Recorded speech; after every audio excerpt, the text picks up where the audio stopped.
जब तक दिखोगे नहीं तब तक बिकोगे नहीं. बरोबर. आता काय झालंय, ती स्ट्रॅटेजी युज होत नाही. आता जितना दिखोगे उतना बिकोगे. ओके. कळतंय? तर ही स्ट्रॅटेजी तुम्हाला इम्प्लिमेंट करा. बऱ्याच मराठी बांधवांना ऍडव्हर्टाइजमेंट म्हणजे एक्सपेन्स वाटतो, ती तुमची इन्व्हेस्टमेंट आहे. बिझनेस असा आहे, 1 रुपया टाकून 2 रुपये काढता येतो. ज्या व्यक्तीला कळतंय ती बिझनेस छापायची मशीन बनते, ज्या व्यक्तीला कळत नाही बिझनेस मधनं पैसा घेण्याची मशीन पण बनते. समजते? तुम्हाला कळलं पाहिजे की काय आपण केलं. तुम्हाला आयुष्यात जर पुढे जायचं ना, 2च गोष्टी करायच्या.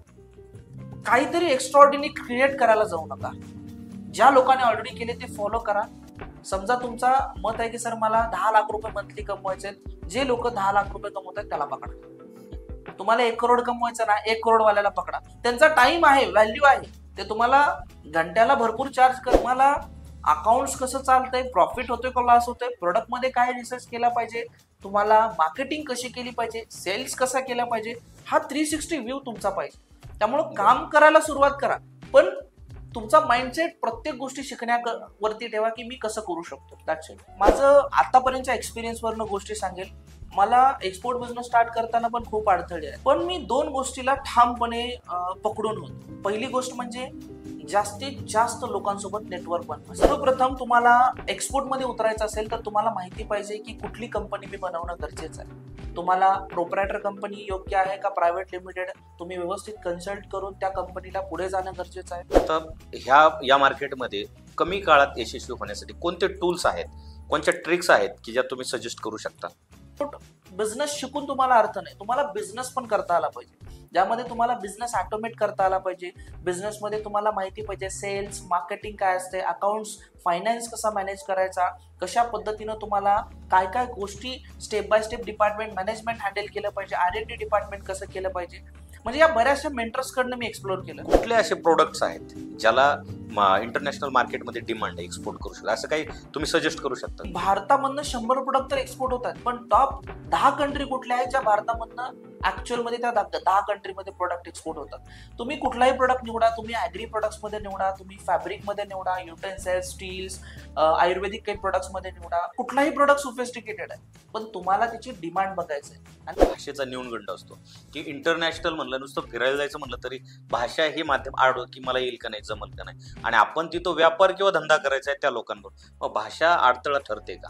बरोबर. चांगला खूप प्रश्न महत्वाचा आहे, कारण महाराष्ट्रातले बहुतांश लोक इंग्लिश जमत नाही किंवा इतर गोष्टी जमत नाहीत म्हणून या बिझनेसमध्ये उतरत नाही. मी रिसेंट माझ्यासोबत घडलेला किस्सा सांगेन. आता आपलं प्रॉडक्ट आहे, त्याचं ब्रँडिंग, त्याचं मार्केटिंग कसं, म्हणजे का तुम्ही कोणत्या पद्धतीने करता? तुम्ही जर बघितलात तर लहान मुलाचे चिप्स किंवा वेपर पॅकेट बघितलात तर खूप अट्रॅक्टिव्ह असतात, रेड कलर मध्ये, ऑरेंज कलर मध्ये, जे त्यांना अभाव एक इमोशन टच देतात की हे त्यांना हवं आहे. तर मार्केटिंग हा बॅकबोन आहे तुमच्या बिझनेसचा. तुमचा स्ट्रॉंग अकाउंट बनवणं गरजेचं आहे. सोशल मीडिया अकाउंट तुमचे पाहिजे. फेसबुक, इंस्टाग्राम वरती, लिंक्डइन वरती तुमचा प्रोफाईल पाहिजे, कारण आपण बायरला अप्रोच करतो, तो बायर कुठे आहे? 7 समुंदर पार. USA, Germany, Japan, South Korea, Netherland, हाँगकाँग, Malaysia, Italy, UK, Japan, Kenya, Kuwait, Dubai, Qatar आणि n number of countries. Okay, त्यांना कसं कनेक्ट करणार? तो आपल्या घरी तर येणार नाही. तुम्हाला त्या ठिकाणी गोष्टी एक्सप्लोर कराव्या लागतील की आता हे आपण झालंय माल विकण्यापर्यंत, पण ज्यावेळेस वेळ येते की कॅश फ्लोची, ती कशी मॅनेज करायची किंवा त्यांचे पेमेंट्स कसे घ्यायचे, किंवा काही पेमेंट्स अडकली तर त्याचं कसं मॅनेजमेंट करायचं? तुम्ही जेव्हा या गोष्टी पूर्ण कोविड-19चा जो परिणाम जगभरावर झाला तर त्याचा ह्या इम्पोर्ट एक्सपोर्ट व्यापारावर काय झाला, काय धोरण आहे त्याचे? आपण कोविड-19 मध्ये बऱ्याच लोकांना आठवत असेल, आपण दीपक लावणे, थाळी वाजवणे असे काम केले, पण त्यावेळेस एक्सपोर्टर काय करत होते तर ते निर्यात करत होते. कारण का सर, या व्यवसायात आता बऱ्याच लोकांना इंटरेस्ट वाढत चाललाय आणि नवीन येणाऱ्या व्यवसाय सुरू करू पाहणाऱ्या लोकांना तुम्ही काही टिप्स देऊ शकता का?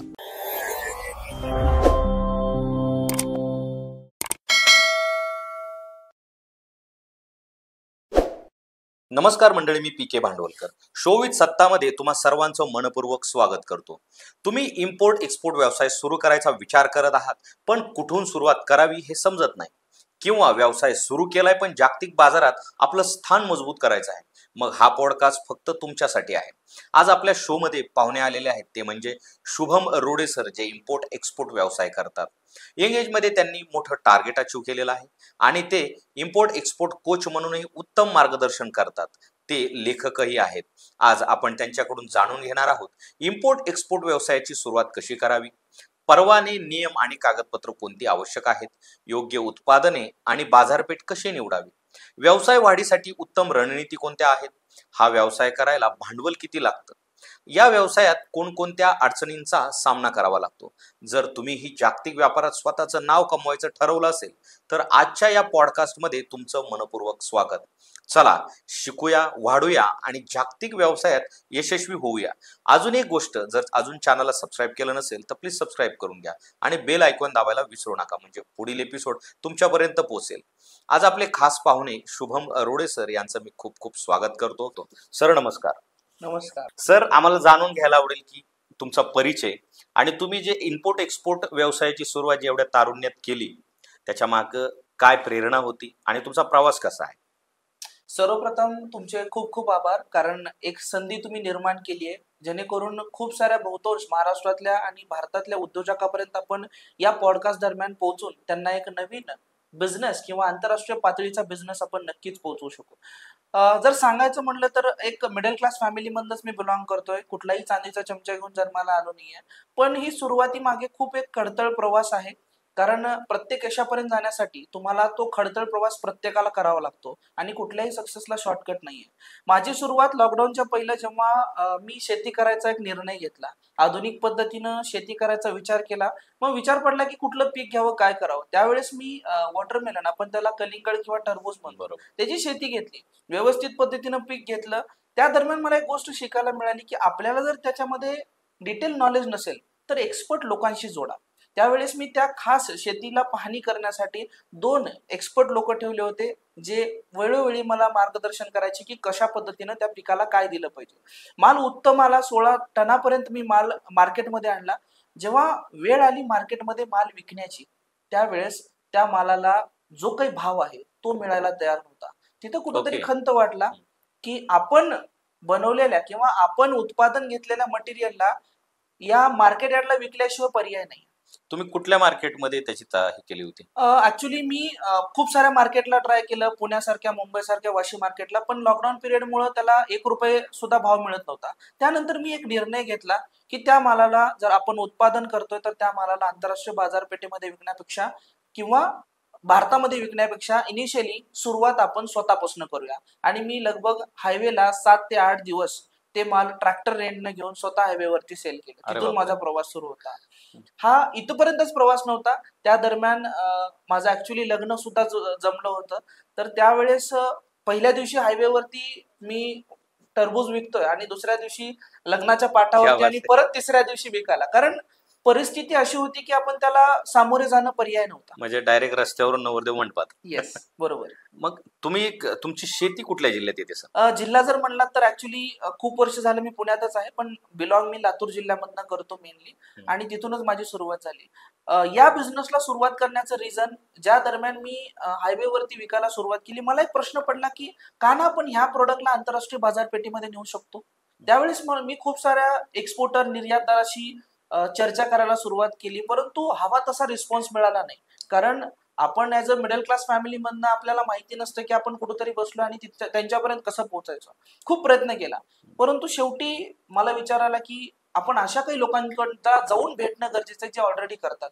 आणि अशा बऱ्याचशा लोकांशी भेटायला सुरुवात केली. तेव्हा कुठं चालून आपली एक जर्नी स्टार्ट झाली. एक्सपोर्ट व्यवसायामध्ये एक चांगलं पदार्पण केलं. आणि आज सांगायला आनंद होईल की या इंडस्ट्रीमध्ये मी एक असं मिशन घेतलं की मला जे सुरुवातीला प्रॉब्लेम झाले एक्सपोर्ट इंडस्ट्रीमध्ये उतरत असताना, ते आज 1 लाख बांधवांपर्यंत पोहोचून त्यांना त्या व्यवसायामध्ये उतरण्यासाठी मदत करण्याचा निर्णय घेतला. पण सर, लोकल ते ग्लोबल हा जो तुमचा प्रवास आहे, तिथं तुम्हाला किक नेमकी कुठं बसली? का वाटलं लोकल मार्केटमधून डायरेक्ट तुम्ही इंटरनॅशनल मार्केटमध्ये उडी घेतली? तोच तर, कारण ज्या मालाला आज तुम्ही जर डोमेस्टिक मार्केटमध्ये सेल केलात, मार्केट यार्डच्या ठिकाणी, कारण प्रत्येक जण म्हणतो की मी मार्केट यार्डला माल विकतोय, बरोबर, किंवा तुम्ही होलसेलर सप्लायर आहात, तर तुम्ही इझिली त्या भावामध्ये विकताय जे पुढचा व्यक्ती तुमच्या मालाला भाव ठरवतोय.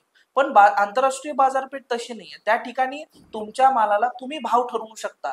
आणि या ठिकाणी जर समजा ₹50 मटेरियल विकत असेल तर तोच मटेरियल आंतरराष्ट्रीय मार्केटमध्ये ₹100 जास्त अमाऊंटला विकतो, जेणेकरून तुम्हाला त्याच्यात चांगला नफा मिळू शकतो. आणि भारतामध्ये एक लिमिटेड सोर्सेस आहे. पण जेव्हा आंतरराष्ट्रीय मार्केटमध्ये उतराल तर 190 देशाचे दरवाजे तुमच्यासाठी ओपन होतात. इथं एक ठराविक वर्गाची मक्तेदारी आहे, लॉबिंग आहे ह्या मार्केट सिस्टीम मध्ये.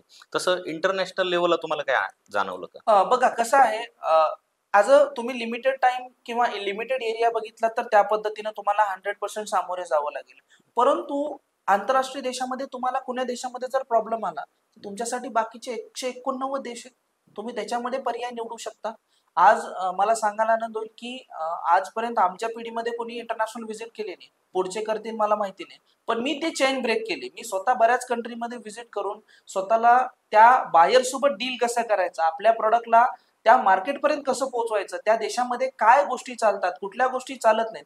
कारण इथं बसून आपल्याला कळत नाही की बाहेर काय चालतंय. तुम्हाला एकदा तरी आयुष्यामध्ये कुठल्या तरी कंट्रीला व्हिजिट करणं गरजेचं आहे, ज्या ठिकाणी तुम्हाला तिथली बाजारपेठ समजून घेऊन या देशामधल्या मटेरियलला तिथपर्यंत पोहोचवण्याची कॅपॅबिलिटी तुमच्यात आली पाहिजे. सर तुमचं म्हणजे एज्युकेशनल बॅकग्राऊंड काय आहे? का तुम्ही म्हणजे बिझनेस फायनान्स मधून डिग्री घेतली? ऍक्च्युली बघा, जर सुरुवात म्हणली तर आपल्या भारतात एक प्रथा आहे किंवा मराठी माणसात म्हटलं तरी चालेल, एक रॅट रेस प्रमाणे आपण काम करतो. रॅट रेस म्हणजे उंदराची शर्यत.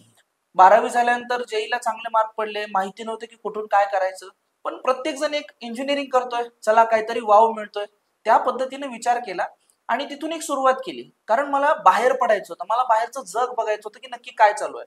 4 वर्ष व्यवस्थित पद्धतीने निघाले, पण त्या 4 वर्ष दरम्यान काही लक्षात आलं नाही की आपल्याला पुढे काय करायचं. जेव्हा बाहेर निघालं तेव्हा लक्षात आलं की आता पुढे काय. मी ऍक्च्युअल मध्ये 1 वर्ष IAS एक्झामची सुद्धा तयारी केली, इंडियन इंजिनिअरिंग सर्व्हिसेस, जे दिल्लीला जाऊन त्याची प्रिपरेशन केली. पण त्या ठिकाणी मला कळलं की आपण काहीतरी वेगळ्या गोष्टीसाठी बनलोय.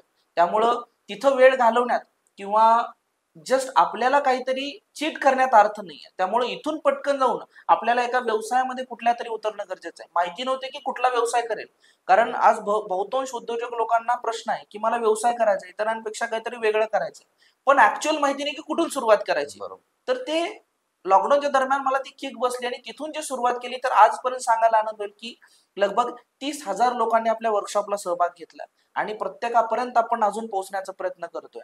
तर खूप लोक आहेत ज्यांना या व्यवसायामध्ये उतरायचं आहे, पण उतरण्याची संधी मिळत नाही. त्या लोकांना आपण संपूर्णपणे मदत करतोय.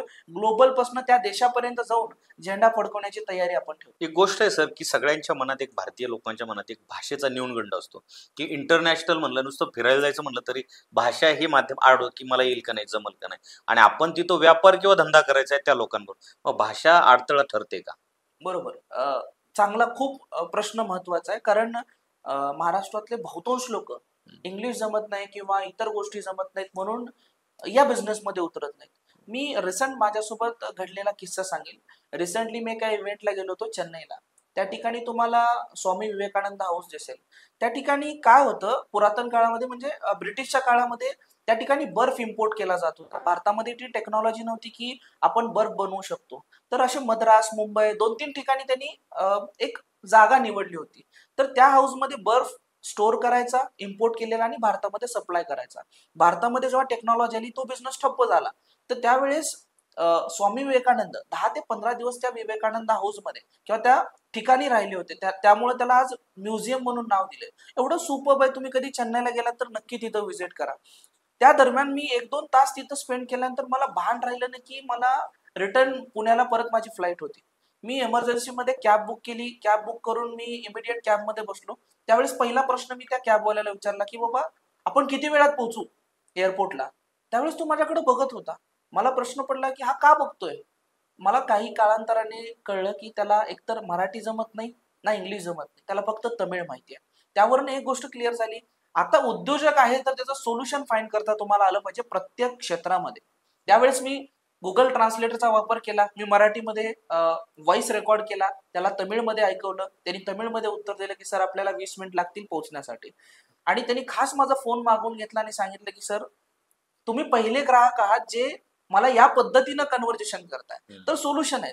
आणि सिंपल मुद्दा, आज चायनावरनं करोडो रुपयाचा मटेरियल मुंबईमध्ये मागवला जातो. तर प्रत्येकाला चायनीज येते नाहीये शक्य, पण तरी सुद्धा मटेरियल मागून एक्सपोर्ट इम्पोर्ट करून व्यवसाय केला जातोय. तर भाषा ही तुम्हाला न्यूनगंड झाली नाही पाहिजे. त्यासाठी उतरा, आपोआप तुम्हाला गोष्टी कळतात. आणि राहिला मुद्दा तिसरा, आज मी बऱ्याचशा कंट्रीमध्ये जातो, आपले भरपूर स्टुडंट्स आहेत. जेव्हा 5 दिवस आम्ही त्या देशामध्ये राहून रिटर्न येतो. त्यांचा प्रश्न असतो की सर आपण 5 दिवस झाले या देशामध्ये आहोत आणि आपल्याला अजून इंग्लिश बोलण्याची गरज पडली नाही. तर हे कुठं फॅक्टर्स करतात मॅटर.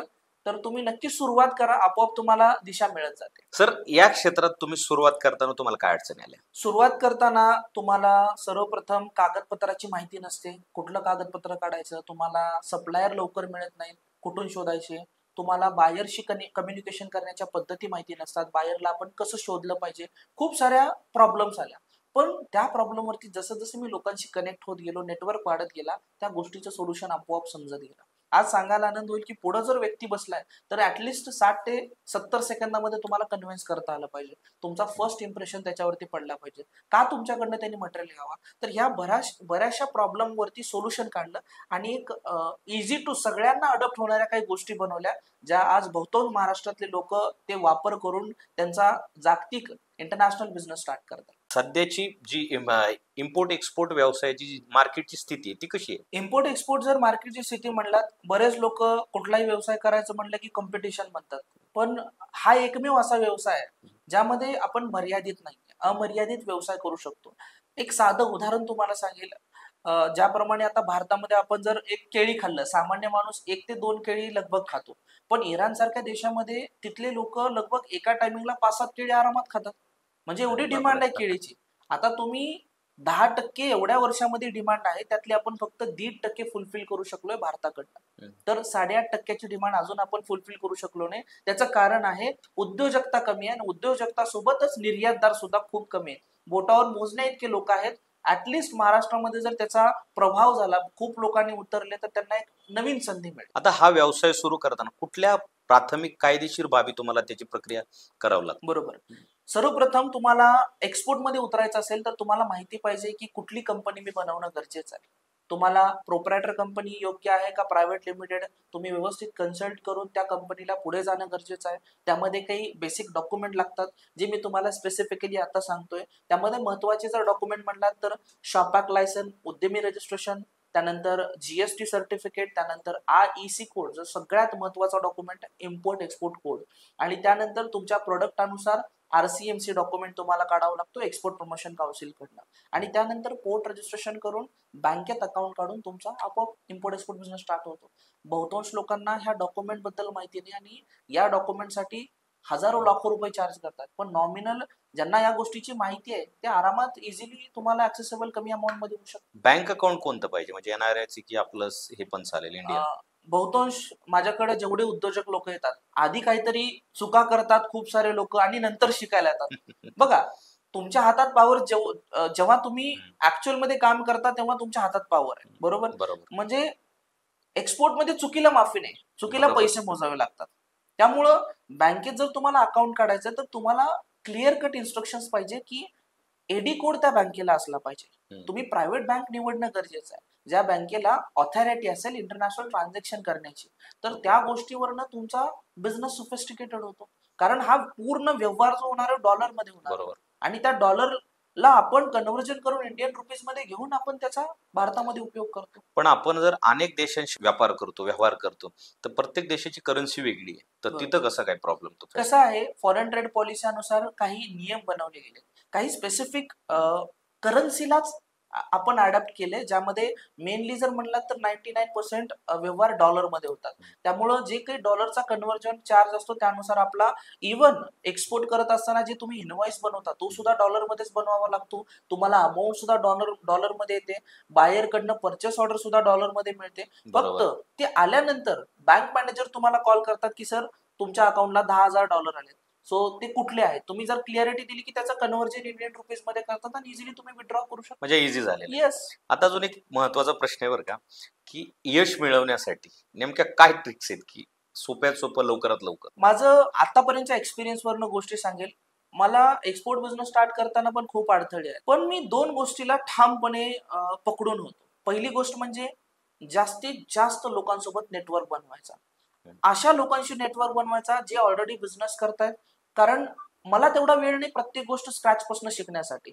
तुम्ही जे लोक करतात ना त्यांना ऍटलीस्ट फॉलो केला तरी कुठेतरी पोहोचाल. बरोबर. तर अशा लोकांना म्हणजे माझ्यासोबत ऍक्च्युअल मध्ये आज स्टुडंट सुद्धा आपले असे जे 4-4 करोड पर्यंत त्यांच्या ऑलरेडी डोमेस्टिक मार्केटमध्ये स्पाइस किंवा इतर प्रोडक्ट्स मध्ये काम करतात, ते सुद्धा लोक आज कनेक्ट होऊन काम करतात. तर अशा लोकांशी जेव्हा तुम्ही संवाद कराल, तुम्हाला नवीन गोष्टी शिकायला मिळतील. कारण तुम्ही 15 रुपये जर बघितले नाही तर तुम्हाला 10 रुपये तुमच्यासाठी जास्त वाटणार. तर हा पहिला इम्पॉर्टंट फॅक्टर आहे, नेटवर्क चांगल्या लोकांसोबत बनवा. दुसरी गोष्ट, खूप फिरा, जेणेकरून तुम्हाला त्या देशामधली किंवा इतर ठिकाणची संस्कृती कळेल आणि आपण मार्केटला काय देऊ शकतो. कारण बिझनेस म्हणजे मार्केटमध्ये जो गॅप आहे, प्रॉब्लेमचं सोल्युशन तुम्ही देऊ शकता म्हणजे बिझनेस. कुठले असे प्रोडक्ट्स आहेत ज्याला इंटरनॅशनल मार्केटमध्ये डिमांड आहे, एक्सपोर्ट करू शकता, असं काही तुम्ही सजेस्ट करू शकता का? बरोबर. आता बघा, तुम्हाला जर बघायचं असेल तर एक वेबसाईट मी नक्कीच सांगेल, ट्रेडमॅप नावाची, ज्यावरती तुम्ही गेलात तर तुम्हाला टॉप 100 प्रोडक्ट्स दिसतात जे भारतामधनं निर्यात होतात. त्या ठिकाणी जाऊन तुम्ही स्पेशली बघू शकता की भारतामधनं 100 प्रोडक्ट तर एक्सपोर्ट होतात, पण टॉप 10 कंट्री कुठल्या आहेत ज्या भारतामधनं ऍक्च्युअल मध्ये त्या 10 कंट्रीमध्ये प्रोडक्ट एक्सपोर्ट होतात. तुम्ही कुठलाही प्रोडक्ट निवडा, तुम्ही ऍग्री प्रोडक्ट्स मध्ये निवडा, तुम्ही फॅब्रिक मध्ये निवडा, युटेन्सिल्स, स्टील्स, आयुर्वेदिक काही प्रोडक्ट्स मध्ये निवडा, कुठलाही प्रोडक्ट सोफिस्टिकेटेड आहे, पण तुम्हाला त्याची डिमांड बघायचं आहे. आणि डिमांड बघायची असेल तर ट्रेडमॅप सारखी वेबसाईट, DGFT जे director general foreign trade website, खास एक्सपोर्टर साठी बनवलेली गव्हर्नमेंट ऑथॉरिटीनं ती डिपार्टमेंट आहे, त्याचा Okay. तुम्ही वापर करणं गरजेचं आहे. याच्यात कॉम्पिटिशन असतं का?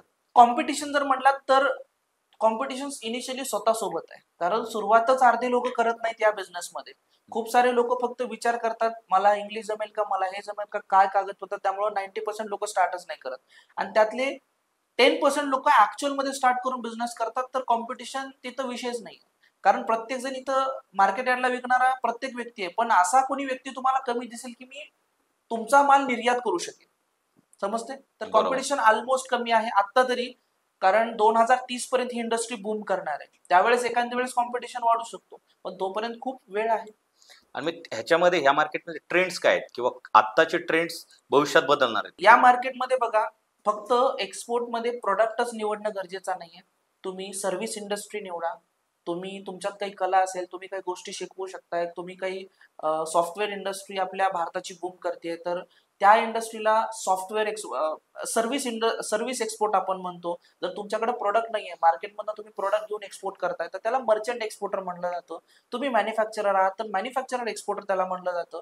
तुम्ही मॅन्युफॅक्चर करून आणि स्वतःचा माल पण एक्सपोर्ट करताय आणि इतरांचे पण माल एक्सपोर्ट करताय, तर त्याला मॅन्युफॅक्चरर कम मर्चंट एक्सपोर्टर म्हणलं जातं. तर तुम्ही एवढ्या 4 ब्रीफ फील्डमध्ये काम करू शकता आणि प्रत्येक हा खूप ब्रॉड एरिया आहे, त्यामध्ये कुठलाही प्रोडक्ट निवडून तुम्ही इझिली काम सुरू करू शकता. आता इंडियासाठी बाहेरच्या कोणत्या कंट्रीजमध्ये नवीन मार्केट्स ओपन होत आहेत किंवा नवीन बाजारपेठा आपल्यासाठी खुल्या होत आहेत, अशा काही देशांची नावं सांगता येतील का? आता इनिशियली बघा, रिसेंटली तुम्हाला जर बाजारपेठा ओपन व्हायचं जर बघायचं असेल तर सिम्पल, मी एक वेबसाईटचं नाव सांगेल. आज आपल्याला खूप साऱ्या ठिकाणी, समजा भारतामध्ये जर तुम्ही बघितला तर मुंबई, चेन्नई, बँगलोर, दिल्ली, पुणे अशा ठिकाणी खूप सारे एक्सपोज आणि इव्हेंट होतात, ज्या ठिकाणी Okay. बायर सोबत कनेक्टिव्हिटी होते बऱ्याचशा आंतरराष्ट्रीय देशामध्ये. पण याच इव्हेंट बद्दल जर आंतरराष्ट्रीय देशामध्ये कुठं होतात आणि कसे होतात माहिती आपल्याला लवकर मिळत नाही. पण एक वेबसाईट मी सांगेल, त्याचं नाव आहे 10times.com. या वेबसाईटवरनं तमाम देशामध्ये चालणाऱ्या इव्हेंट्स बद्दल इन्फॉर्मेशन, कधी आहे, डेट, वार, काळ सगळं तुम्हाला एका मिनिटात कळतं. सगळी इन्फॉर्मेशन तुमच्या पॉकेटमध्ये. तर त्या इन्फॉर्मेशन तुम्ही एक्सप्लोर करा. तुम्हाला कपडा एक्सपोर्ट करायचा आहे, जर्मनीला तुम्ही चांगल्या पद्धतीने करू शकता. इलेक्ट्रॉनिक प्रोडक्ट करायचं आहे, हाँगकाँगला तुम्ही करू शकता. फूड अँड ऍग्री मध्ये काम करायचं आहे, UAE ला तुम्ही करू शकता. त्यामध्ये दुबई, शारजा, अबुधाबी असे बरेचसे स्टेट्स आहेत. तर तिथं अप्रोच म्हणजे खूप 190 देश तुमच्यासाठी ऑलमोस्ट आहे. आता व्यापाराच्या दृष्टिकोनातून जर आपण विचार केला तर इथं अनेक अडचणी आहेत, म्हणजे जसं कस्टम आहे, ट्रान्सपोर्टेशन आहे, आणि या अडचणींवर आपण कसं, प्रशासकीय ज्या गोष्टी असतात त्याच्यावर मात कशी करायची? सिम्पल सर, बऱ्याच लोकांना एक्सपोर्ट म्हणलं ना की सर मी माल भरायचा का, पोर्ट वरती जायचं का, हे बहुतांश मराठी लोकांचे प्रश्न असतात. त्यांना सिम्पल सांगेल, आपण व्यवसाय करतोय, व्यवसायामध्ये सगळ्या गोष्टी जर तुम्ही केल्या तर व्यवसाय तो कधीच सक्सेसफुल होणार नाही. या इंडस्ट्रीमध्ये प्रत्येक गोष्टीसाठी प्रत्येक एक्सपर्ट व्यक्ती आहे. फक्त तुम्हाला ऍज अ टीम लिडर, तुम्हाला ऍज अ ओनर बनून त्या सगळ्यांना एकत्र कलेक्ट करायचं आणि तुमच्या व्यवसायाला स्टार्ट करायचंय. थोडक्यात तुम्हाला कागदपत्र बनवायचंय, सीए ला कनेक्ट करा, सगळे कागदपत्र तुम्हाला बनवून मिळतात. तुम्हाला निर्यात करायचंय, कस्टम क्लिअरन्स करून घ्यायचंय, तुमच्या कंटेनरला बुक तुम्हाला करायचंय, सीए चे कस्टम हाऊस एजंट तुम्हाला मदत करतो. तुम्हाला एक्सपोर्ट करताना त्या कंटेनरला त्या देशामधनं दुसऱ्या देशापर्यंत नेण्यासाठी जो ट्रान्सपोर्टेशन चार्ज आहे एक्सपोर्टचा, फ्रेट ज्याला म्हणलं जातं, तो फ्रेट फॉरवर्डर तुम्हाला मदत करतो. त्यानंतर मार्केटिंगसाठी मार्केटिंग एजन्सीज तुम्हाला मदत करतात. तर या 5-6 लोकांना कनेक्ट करून आपण एक्सपोर्ट करतो. त्यामुळं तुमच्याकडे प्रोडक्ट नसेल तर सप्लायर मार्केटमधनं आपण घेतो. यात फक्त तुम्हाला उद्योजकता तुमच्यात आली पाहिजे की मला ह्या लोकांशी कनेक्ट करायचंय आणि प्रॉपर स्पेसिफिक कोण लोक आहेत ते तुम्हाला कळलं पाहिजे. त्यात आपली फसवणूक होत नाही का? म्हणजे बघा, जर प्रॉपर नॉलेज नसेल तर तुम्ही आज डोमेस्टिक मार्केटमध्ये बी समजा 10 लाखाचा कोणाला माल दिलात, त्याने जर तुम्हाला पैसे द्यायला नाकारले तुम्ही काहीच करू शकत नाही, सिंपल, बरोबर. पण इंटरनॅशनल बिझनेसमध्ये तसं नाही. फसवणूक जर तुम्हाला होण्याचे चान्सेस वाटला तर आपण निर्यात करण्या अगोदर त्या बाहेरचं व्हेरिफिकेशन करतो. आणि मेनली अशी कुठली गव्हर्नमेंट ऑथॉरिटीने जे डोमेस्टिक मध्ये व्हेरीफाय करेल, पण इंटरनॅशनल मध्ये तुम्हाला ECGC डिपार्टमेंट आहे, म्हणजे एक्सपोर्ट क्रेडिट गॅरंटी कॉर्पोरेशन, ज्याचं पुण्यामध्ये JM रोडला ऑफिस आहे, मुंबईमध्ये बँड्राला ऑफिस आहे. ते लोक तुम्हाला पुढच्या बाहेरला व्हेरीफाय करून देतात की हा व्यक्ती जेन्युइन आहे का, किती वर्ष झालं काम करतोय. तुम्हाला जर तिथून रेड सिग्नल आला की सर जेन्युइन नाहीये, काम करायचं नाहीये, आणि तुम्हाला ग्रीन सिग्नल आला की तुम्ही 100% काम करा. ग्रीन सिग्नल आल्यानंतर पण आपण ECGCचा इन्शुरन्स काढतो, जेणेकरून आपल्या पैसे बुडण्याची जर शक्यता झाली तर ECGC आपल्याला ती पैसे इन्शुरन्स काढल्यामुळे क्लेम करून मिळतात. तर एवढ्या फॅसिलिटीज निर्यातासाठी अवेलेबल आहेत. फक्त गरज आहे पूर्णपणे माहितीची, जी कधी बऱ्याच लोकांना मिळतच नाही. तर आपल्या भारत सरकारची काही धोरणं आहेत, याचा या व्यवसायावर काय परिणाम होतो का, किंवा कोणती धोरणं अशी आहेत त्याचा फायदाही होतो?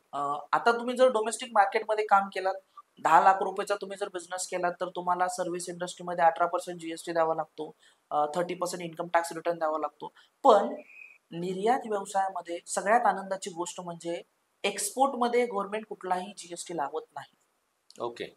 इम्पोर्टला तुम्हाला लागेल, परंतु निर्यातदार बनले पाहिजे, लोकांना प्रोत्साहन देण्यासाठी एकतर GST लागत नाही. नंबर 2, काही सबसिडीज गव्हर्नमेंट अप्लाय करतो किंवा इन्सेंटिव्ह प्रोव्हाइड करतो. थोडक्यात 2 प्रकारचे इन्सेंटिव्ह आहेत त्यामध्ये. एक आहे ड्युटी ड्रॉबॅक्स आणि दुसरा आहे रोड टेप. या दरम्यान उद्योजकाला, निर्यातदाराला एक प्रोत्साहन मिळायला पाहिजे निर्यात व्यापार करण्यासाठी. वाढवण्यासाठी. म्हणजे 10 लाखाचा निर्यात केला तर 3% पर्यंत तुम्हाला प्रोत्साहन मिळतो, म्हणजे सबसिडी, थोडक्यात 30,000 रुपये पर्यंत तुम्हाला इन्सेंटिव्ह मिळतो. तर हा सुद्धा बेनिफिट गव्हर्नमेंट सरकारकडनं मिळतो. प्लस बऱ्याचशा एक्सपोर्ट प्रमोशन काउन्सिल आहेत ज्या तुम्हाला मदत करतात. आपेडासारख्याच्या बाहेर देशात जाऊन तुम्ही व्हिजिट करून तिथं तुमचा स्टॉल लावून लोकांना तुमच्या प्रोडक्ट बद्दल अवेअर करू शकता. तर इंटरनॅशनल व्हिजिट पण तुमची तिथून होऊ शकते. बरोबर. म्हणजे आणि इन्कम टॅक्सचं कसं? इन्कम टॅक्सचं सेम भारतात व्यवहार होतोय तुमचा. फक्त आपल्याला एक गोष्ट करायची असते की बँकेचं एकच म्हणणं आहे की तुम्ही बाहेरच्या देशात माल पाठवलात आणि डॉलरमध्ये तुमच्याकडे पैसे आले तर BRC क्लोजिंग तेवढं तुम्हाला करावं लागतं, बँक रिअलायझेशन सर्टिफिकेट. म्हणजे बँकेचं एकच म्हणणं आहे की हे डॉलर आले कशासाठी, तुम्हाला फक्त त्याची पूर्तता करायचंय and that's it. Bank realisation certificate केलं की तुमचा रेव्हेन्यू आला, प्रॉफिट आला की बाकी अदर गव्हर्नमेंटचे रूल तुम्हाला अप्लाय होतातच. आता या मार्केटमध्ये कमी काळात यशस्वी होण्यासाठी कोणते टूल्स आहेत, कोणत्या ट्रिक्स आहेत की ज्या तुम्ही सजेस्ट करू शकता? बघा, नॉर्मली माझ्यासोबत घडलेला किस्सा सांगेल. लगभग मी माझा 1.5 वर्ष वेस्ट घालवला की प्रॉपर नॉलेज नसल्यामुळे. तुमच्या जीवनात तुम्हाला मेंटर असणं खूप महत्वाचं आहे. बरोबर. तुम्हाला वेळोवेळी गाईड करण्यासाठी. तुम्ही जर बघितलात छत्रपती शिवाजी महाराजांपासून ते महाराणा प्रतापपर्यंत त्यांच्या प्रत्येकामागे कोणी ना कोणी गुरु आहे. ते बॅकएंडला असतात, परंतु तुम्हाला त्यांच्या रूपामध्ये सगळ्या गोष्टी मिळतात. आज मी जेव्हा एक्सपोर्ट इम्पोर्टला स्टार्ट करत होतो, बऱ्याच गोष्टी मित्रासोबत कनेक्ट होऊन स्टार्ट केल्या. पण आज सांगेल की फक्त इम्पोर्ट एक्सपोर्ट बिझनेस शिकून तुम्हाला अर्थ नाही, तुम्हाला बिझनेस पण करता आला पाहिजे, ज्यामध्ये तुम्हाला बिझनेस ऑटोमेट करता आला पाहिजे. बिझनेसमध्ये तुम्हाला माहिती पाहिजे सेल्स, मार्केटिंग काय असते, अकाउंट्स, फायनान्स कसा मॅनेज करायचा, कशा पद्धतीनं तुम्हाला काय काय गोष्टी step by step department management handle केलं पाहिजे, R&D डिपार्टमेंट कसं केलं पाहिजे. म्हणजे या बऱ्याचशा मेंटर्सकडनं मी एक्सप्लोर केलं.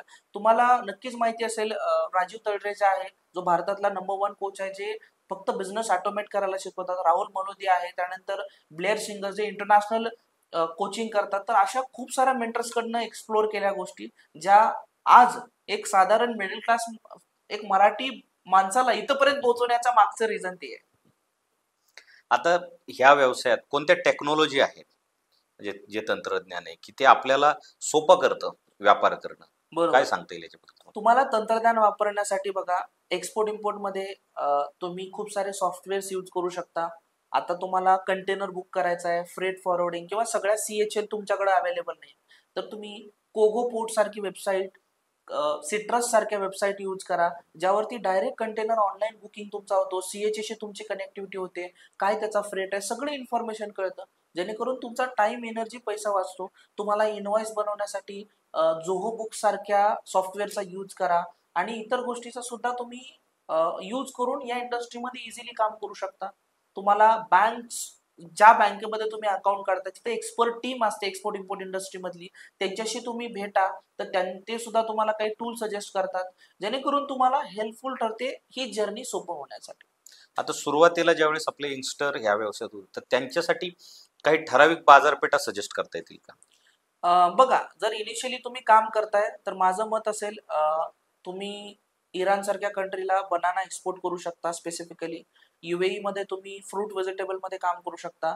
तुम्हाला जर अदर कंट्रीला जायचंय, युके सारख्या जॅगरी मध्ये तुम्ही काम करू शकता.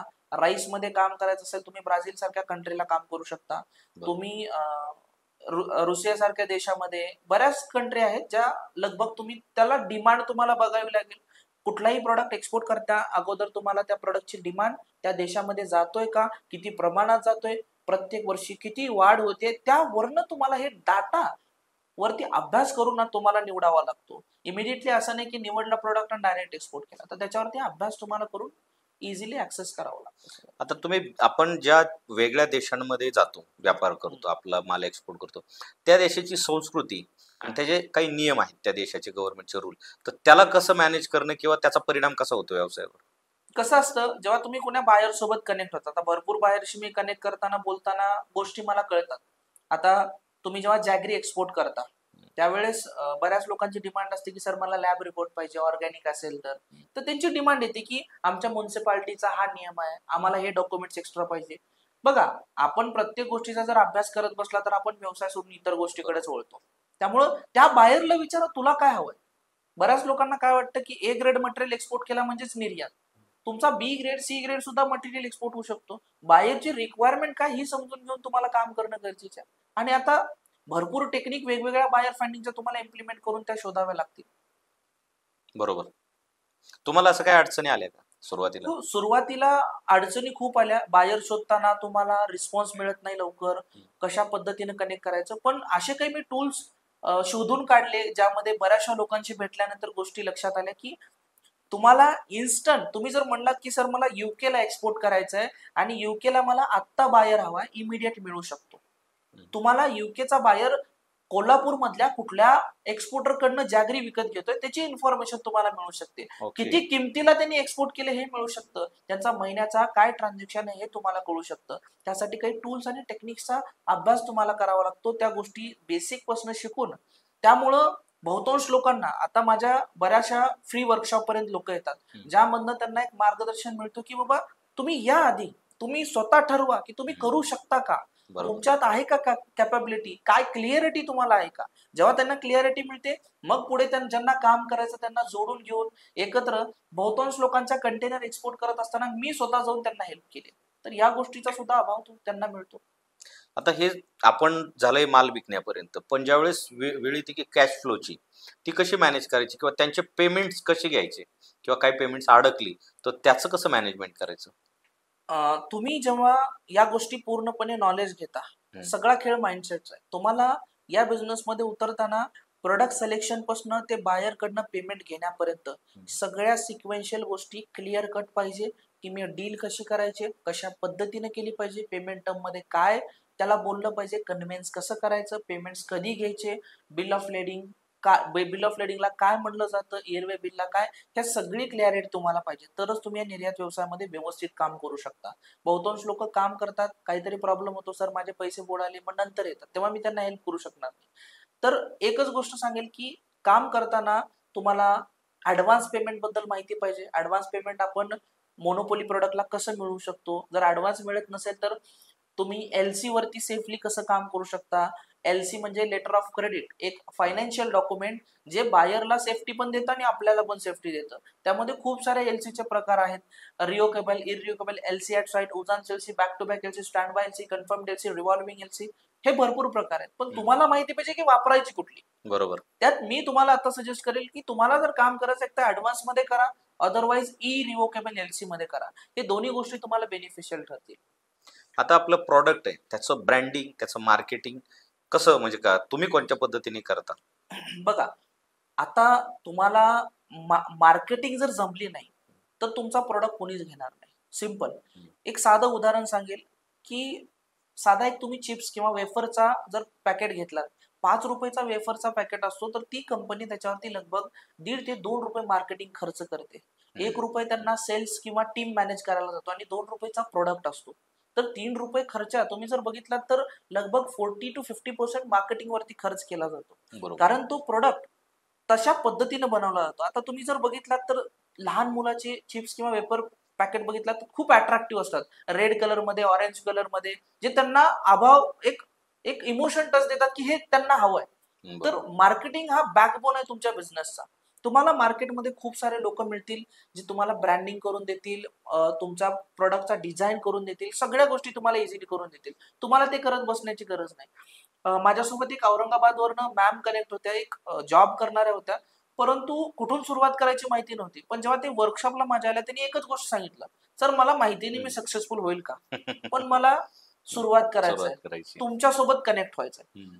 तर आनंद होईल सांगायला, ते जेव्हा माझ्यासोबत इंटरनॅशनल व्हिजिट केली त्यांनी स्वतःच्या स्वखर्चाने, त्यावेळेस त्यांना एक कनेक्शन मिळालं की बाबा स्पाइसेस मॅन्युफॅक्चरर सोबत त्यांचं कनेक्शन मिळालं. ओके. आज डोमेस्टिक मार्केटमध्ये त्यांनी प्रेम किंग नावाने छत्रपती संभाजीनगरमध्ये ब्रँड लॉन्च केला.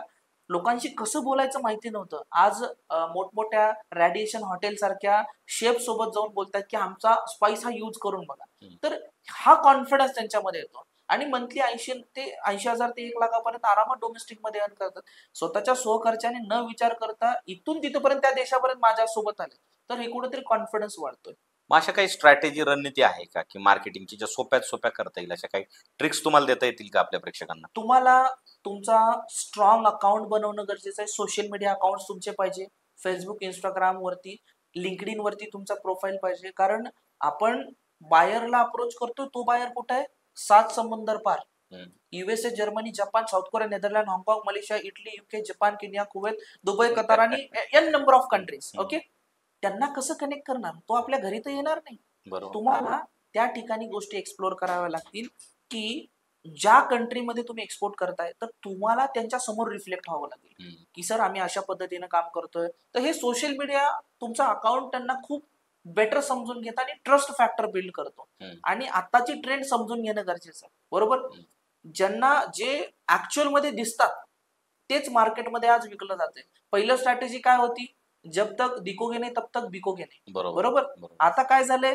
ती स्ट्रॅटेजी यूज होत नाही. आता जितना दिखोगे उतना बिकोगे. ओके. कळतंय? तर ही स्ट्रॅटेजी तुम्हाला इम्प्लिमेंट करावी लागेल. आणि सिम्पल, चांगल्या मार्केटरला पकडा, चांगल्या एजन्सीला पकडा, तुमच्या ऍडव्हर्टाइजमेंट रन करायला सुरुवात करा. बऱ्याच मराठी बांधवांना ऍडव्हर्टाइजमेंट म्हणजे एक्सपेन्स वाटतो, ती तुमची इन्व्हेस्टमेंट आहे. बिझनेस असा 1 रुपया टाकून 2 रुपये काढता येतो. ज्या व्यक्तीला कळतंय ती बिझनेस छापायची मशीन बनते. ज्या व्यक्तीला कळत नाही, बिझनेस मधनं पैसा घेण्याची मशीन पण बनते. समजते? तुम्हाला कळलं पाहिजे की काय आपण केलं. आता मार्केटमध्ये जी सप्लाय चेन आहे, तर ती चेन कशी आहे आणि त्यात ती चेन मध्ये काय अडचणी येतात आणि कसं ते मॅनेज करायचं?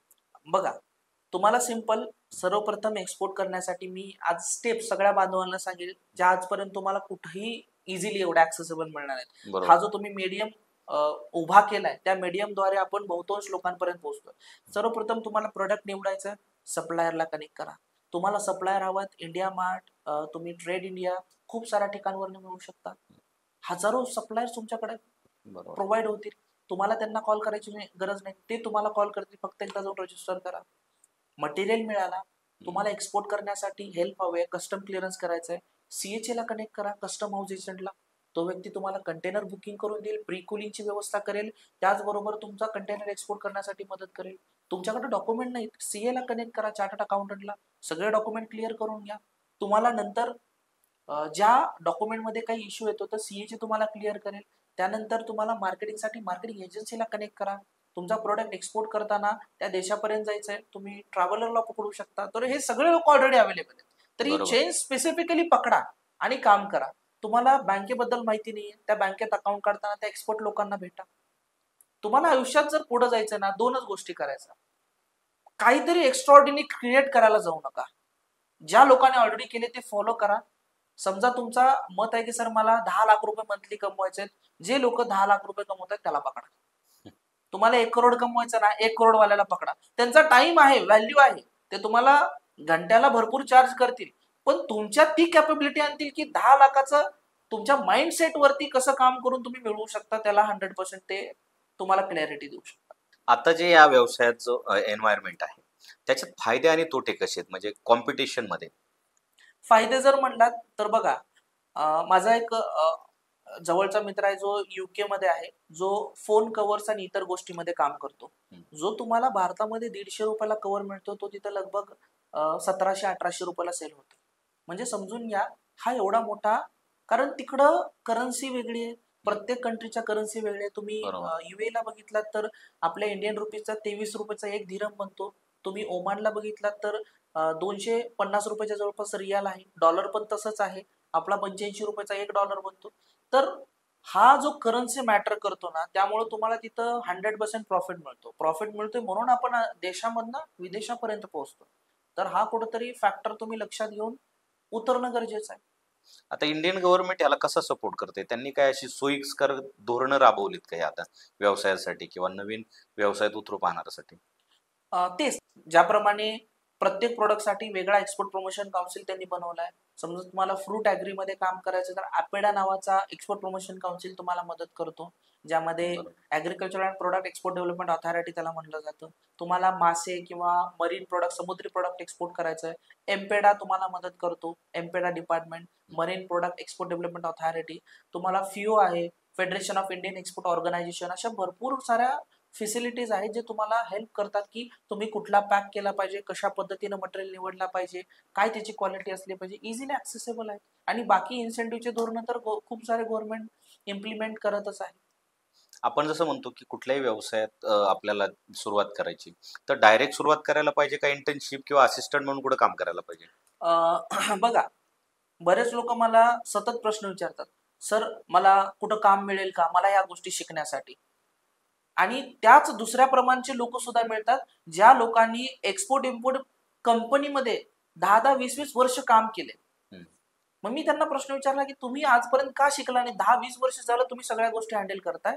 तर तेव्हा तुम्हाला लक्षात येईल की जॉब किंवा इतर गोष्टी केल्याने तुम्हाला स्पेसिफिक गोष्टच कळते, तेवढ्या मर्यादित पुरते. आता काही इम्पोर्ट मध्ये काम करतात, त्याचं इम्पोर्ट मॅनेजर म्हणून काम करतात. त्यांचं एकच काम आलेला मटेरियल हे करायचं. त्यांना ना सेल्स माहिती नाही, काय प्रॉफिट होतोय, काहीच इतर गोष्टी माहिती नाही.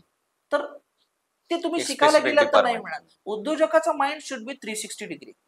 तुम्हाला अकाउंट्स कसं चालतंय, प्रॉफिट होतोय का लॉस होतोय, प्रोडक्ट मध्ये काय रिसर्च केला पाहिजे, तुम्हाला मार्केटिंग कशी केली पाहिजे, सेल्स कसा केला पाहिजे, हा 360 व्ह्यू तुमचा पाहिजे. त्यामुळे काम करायला सुरुवात करा, पण तुमचा माइंडसेट प्रत्येक गोष्टी शिकण्यावरती ठेवा की मी कसं करू शकतो. That's it. आता सर ह्या गोष्टी झाल्या आपली की व्यवसाय कसा आहे, पण भविष्यात येणारे ट्रेंड्स काय असू शकतात ह्याच्याबद्दल थोडंसं आम्हाला डिटेलमध्ये पाहिजे. आता बघा, तुम्ही जर व्यवसाय निवडताय ना, इम्पोर्ट एक्सपोर्ट इंडस्ट्री, तर तुम्हाला सगळ्यात पहिला ऍडव्हान्टेज म्हणजे एक नवनवीन गोष्टी प्रत्येक देशाच्या शिकायला मिळतील. कारण भारतात एक आपण फिक्स आहे की आपण याच प्रोडक्ट किंवा इथे एक लिमिटेड गोष्टीपर्यंत राहतो. पण आंतरराष्ट्रीय देशामध्ये लोक स्पेंड करायला पण तेवढा विचार नाही करत आणि कमवायला पण तेवढा नाही विचार करत. म्हणजे वर्षभरात जर ते काम करत असतील ना, तर 10 महिने काम करतात, 2 महिने फिरण्यासाठी ठेवतात. ज्याप्रमाणे आपण भारतात 12 महिने काम करतो, त्याप्रमाणे ते स्पेंड पण तेवढ्या लेवलनं करतात. त्यामुळं जी इकॉनॉमी आहे ती स्ट्रॉंग आहे ऍज कम्पेअर टू इंडिया. आता आपण पण त्याच्याकडे जातोय, कारण भरपूर काही लोक स्पेंड करायला सुरुवात करतात.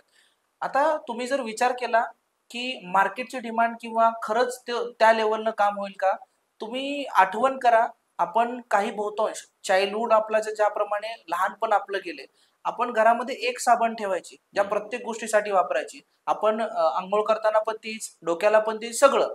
पण आज कुणाच्या बाथरूम मध्ये तुम्ही गेला तर अख्खा तुम्हाला एक छोटा सुपर मार्केट दिसेल. बरोबर.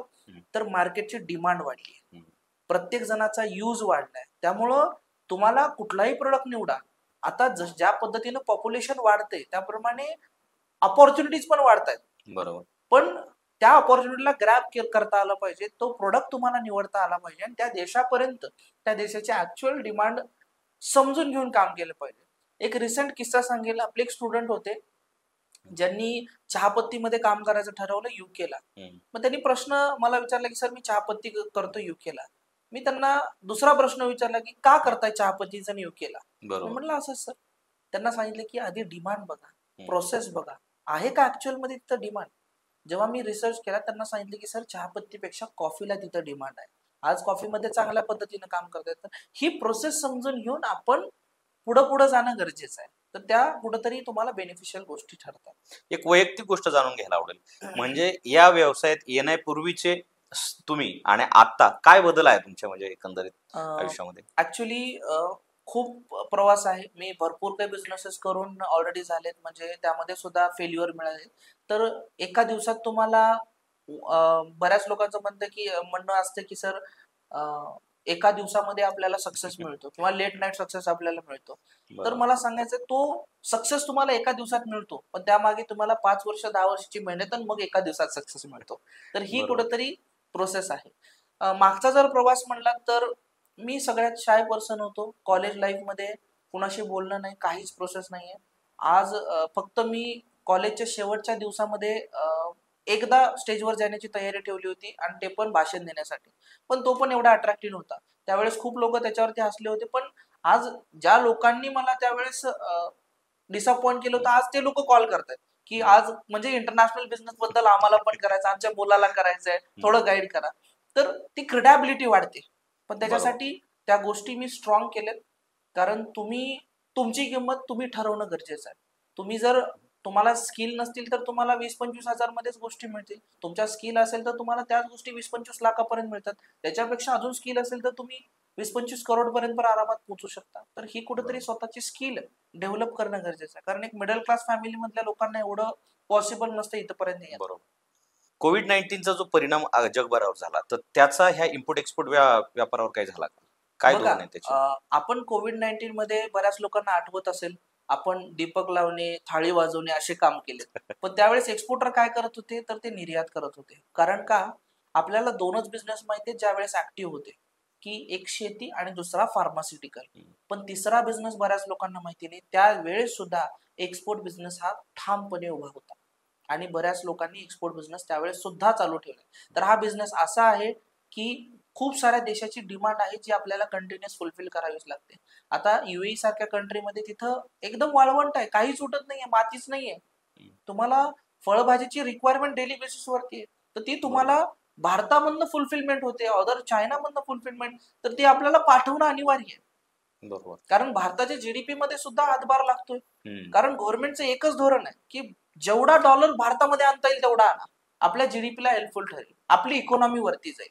आणि जे लोक एक्सपोर्ट करतायत ना, स्वतःला प्राऊड फील करणं गरजेचं आहे. कारण हा बिझनेस तुम्ही डायरेक्टली नाही पण इनडायरेक्टली देश सेवा करताय म्हणलं तरी चालेल. त्यामुळं ही एक फॅसिलिटी अवेलेबल आहे. आता लॉजिस्टिक आणि शिपिंग या प्रक्रियेमध्ये काय काय अडचणींना सामना करावा लागतो? बघा, जेव्हा लॉजिस्टिक किंवा शिपिंग तुम्ही म्हणलात तर पूर्णपणे काम हे येतं शिपिंग लाईनचं, ज्यामध्ये मस्क, एव्हरग्रीन मोठमोठ्या शिपिंग लाईन्स आहेत. ज्या दरम्यान तुम्हाला काही गोष्टीची कल्पना पाहिजे की आपण जर समजा रेफर कंटेनर मध्ये काम करतोय तर त्यामध्ये डाटा अनालॉगर यूज करणं गरजेचं आहे, ज्यात टेम्परेचर मेंटेन करेल. कारण आपण इन्शुरन्सेस काढतो, त्या मटेरियल समजा इन केस काही खराब झाला तर त्या कंपनीला आपल्याला क्लेम करता येतं, आपल्याला ती अमाऊंट मिळवता येते की सर या कंटेनरमुळे इश्यू झाला, आमचा मटेरियल ओके आहे. तर त्यावेळेस आपल्याकडे त्या डाटा अनालॉगर जर अवेलेबल असेल तर आपण त्यावरनं टेम्परेचर इथून पाठवल्यापासून त्या देशापर्यंत पोहोचेपर्यंत काय टेम्परेचर मेंटेन होतं आतमध्ये त्या गोष्टी समजू शकतो. कारण इथून पाठवलेला आज पहिला दिवस ते तिथं पोहोचण्यापर्यंत 10 दिवस लगभग लागतात बऱ्याच कंट्रीमध्ये क्लिअरन्स होण्यासाठी. अजून एक गोष्ट आहे की काळ बदलतोय स्पीडमध्ये, प्रत्येक गोष्ट फास्ट अपडेट होते, म्हणजे रिप्लेस करते. समजा मोबाईलने अनेक गोष्टी रिप्लेस केल्या, तसं या शिपिंग बिझनेसमध्ये किंवा इम्पोर्ट एक्सपोर्ट बिझनेसमध्ये भविष्यात काय गोष्टी बदलतील असं तुम्हाला वाटतं? आता ज्याप्रमाणे आपल्याला पहिल्याचा जर काळ बघितला तर मार्केटमध्ये जाऊन काहीतरी गोष्ट विकत घ्यावी लागत होती. तुम्हाला आठवत असेल की आपण एक लिस्ट बनवायची आणि दिवाळीला एकत्रच ते सामान भरायचं. पण आता कसं झालंय, आपल्या हातामध्ये अख्खा स्टोअर झाला. हा फोन म्हणजे जो व्यक्ती इथपर्यंत पोहोचतोय तो डोक्यामध्ये पोहोचतोय आणि डोक्यापासून हृदयापर्यंत पोहोचतोय आणि तो व्यक्ती विकत घेतोय तो प्रोडक्ट. तर आपल्याला समजून घ्यायचा आहे एक्सपोर्ट इम्पोर्ट मध्ये प्रोडक्ट मध्ये तर काम करू शकता, सर्व्हिस इंडस्ट्री सुद्धा तेवढीच बूम करते. ज्याप्रमाणे तुम्ही बघत असाल, इऑन आयटी पार्क झाले, पुण्यामध्ये खूप साऱ्या आयटी पार्क्स डेव्हलप होत आहेत, तर सर्व्हिस इंडस्ट्री सुद्धा एक्सपोर्ट मध्ये चांगल्या पद्धतीने काम करते. आणि त्याच्यापेक्षा मुद्दा, बूमिंग ई कॉमर्स सुद्धा इंटरनॅशनल बिझनेस मध्ये चांगल्या पद्धतीनं पुढील काही वर्षात बूम करणार आहे. तर त्याला सुद्धा तुम्ही ऑपॉर्च्युनिटी ग्रॅब करू शकता. म्हणजे भारतामधनं त्या देशापर्यंत ई कॉमर्स अशा काही मीडियम किंवा ई कॉमर्स वेबसाईटद्वारे तुम्ही पोहोचवू शकता आणि तुमचा तिथून सुद्धा एक्सपोर्ट निर्यात व्यवसाय स्टार्ट होऊ शकतो. आता तुम्हाला असं काय वाटतं का की तुम्ही ज्यावेळेस काम करताना तुम्हाला काय अडचणी येतात, काही धोरणं बदलली पाहिजेत किंवा अपडेट झाल्या पाहिजेत किंवा नव्या काही वाटा ह्यात चोखळल्या पाहिजेत, असं काही तुम्हाला जाणवतंय का ह्याच्यात? सुरुवात करताना बघा, हम्म. तुम्ही जे काही करताय प्रॉपर पद्धतीनं क्लिअर असलं पाहिजे, की काय प्रोडक्ट निवडताय त्याचे कागदपत्र क्लिअर तुम्हाला असले पाहिजे. तुम्ही काम करताना शिपिंग लाईनशी काय क्लिअर ठेवणं गरजेचं आहे, कारण तुम्ही इन्सेंटिव्ह जो आहे शिपिंग लाईन मध्ये जर तुम्ही फ्री शिपिंग बिल जर फाईल केला तर तुम्हाला तो इन्सेंटिव्ह गव्हर्नमेंटचा मिळत नाही. तर ती बरोबर. क्लॅरिटी तुम्हाला माहिती पाहिजे. तर स्टार्ट टू एंड प्रत्येक गोष्टीचा आढावा डिटेलमध्ये इन्फॉर्मेशन घेऊनच तुम्ही पुढे जाणं गरजेचं आहे, तर तुमचा सक्सेसफुल व्यवसाय होऊ शकतो. आणि अडचणी जर म्हणलात तर उद्योजकाला अडचणी येत राहणार, कारण प्रॉब्लेम आहे तर रिवॉर्ड आहे, दॅट्स इट. बरोबर. तुमच्या आयुष्यातला असा एखादा प्रसंग आहे की तो तुम्हाला फार कठीण वाटला किंवा फार आव्हानात्मक वाटला, असा कोणता प्रसंग आयुष्यात घडला का ह्या व्यवसायामध्ये? बऱ्याच वेळेस जेव्हा कुणासोबत आपण कनेक्ट होतो, भरपूर लोक मटेरियल, आपण बायरशी डील करतो की बाबा मला मटेरियल देणार आहे, ह्या तारखेला आपली डील ठरते, सगळ्या काही गोष्टी होतात कन्व्हिन्स होऊन. आपल्याला एक्सपोर्ट करायचं म्हणलं की आज उठून लगेच एक्सपोर्ट नाही करता येत. आपण जेव्हा ऑर्डर घेतो तर बायरला समजा आज आहे 1 तारीख, तर बरोबर. बायरला आपण सांगतो की बाबा 10 तारखेपर्यंत मी मटेरियल एक्सपोर्ट करेल. त्या प्रोसेसला आपण लागतो, मग मटेरियल निवडणं, सॉर्टिंग, ग्रेडिंग, पॅकेजिंग, या बऱ्याच गोष्टी आपण करून तिथपर्यंत जावं लागतं. मग एकदा आपण मी ड्रमस्टिकचा एक ऑर्डर फुलफिल करायचा होता, प्रोव्हाइड करायचा होता मटेरियल. मग फार्मरकडनं बुक वगैरे केलं की परवाला आपण मटेरियल उचलूया. मग ज्या दिवशी मी तिथं पोहोचलो तिथं मटेरियलच अवेलेबल नव्हता. मी त्यांना प्रश्न विचारला की मटेरियल का नाहीये? त्यांनी सांगितले 1 रुपये जास्त मला मिळाला, मी विकून टाकलं. आता तो प्रसंग प्रॉब्लेम होता. पुढच्याला तुम्ही कमिट केले, बरोबर. पुढच्याला तुम्ही मटेरियल वेळेवरती देणं गरजेचं आहे. आता एक उद्योजक म्हणून माझ्यामध्ये काय असलं पाहिजे की मला कुठूनही सोर्स निवडता आला पाहिजे आणि त्या बायरला फुलफिल केलं पाहिजे. कारण ही डील जर झाली तरच तुमच्या पुढच्या डील किंवा अजून तुमचा स्ट्रॉंग कम्युनिकेशन, एक बॉन्डिंग बनतो. कारण प्रत्येक गोष्ट पैशावर नसते, रिलेशन बिल्ड तुमचं तेवढं स्ट्रॉंग पाहिजे, कळते. मग मार्केटमधनं आउटसोर्स केला, पटकन त्याचे सप्लायर्स फाइंड आउट करून मग आपण ते काम सुरू केलं. तर असे सुद्धा फॅक्टर्स. सर, मला जाणून घ्यायला आवडेल तुमच्याकडून की नवीन यंगस्टर किंवा स्टार्टअप करणारे लोक किंवा जे व्यापार करतायत एक्सपोर्ट इम्पोर्टचा, पण त्यांनी कुठल्या चुका टाळल्या पाहिजेत जेणेकरून तोटा कमी होईल आणि फायदा जास्त होईल, असं काही तुम्ही सजेस्ट करू शकता का? बरोबर. इम्पोर्ट एक्सपोर्ट मध्ये मी 3 चुका ज्या तुम्हाला अवॉइड करायला सांगेल प्रत्येक उद्योजकाला, जर तुम्हाला इम्पोर्ट एक्सपोर्ट बिझनेस स्टार्ट करायचा आहे. सर्वप्रथम, खूप सारे लोक स्वतःला अतिशहाणे समजतात. त्यांना असं वाटतं की मला सगळं जमतंय आणि डायरेक्टली एक्सपोर्ट करायला स्टार्ट करतात. तर ती पहिली चुकी असते जी त्यांना खूप मोठा लॉस देऊन जाते. म्हणजे आपण ज्या दिवशी स्वतःला अतिशहाणे समजलं त्या दिवशी शिकणं आपलं बंद होतं. कारण तुम्ही त्या फील्ड मधले एक्सपर्टीज नाही आहेत.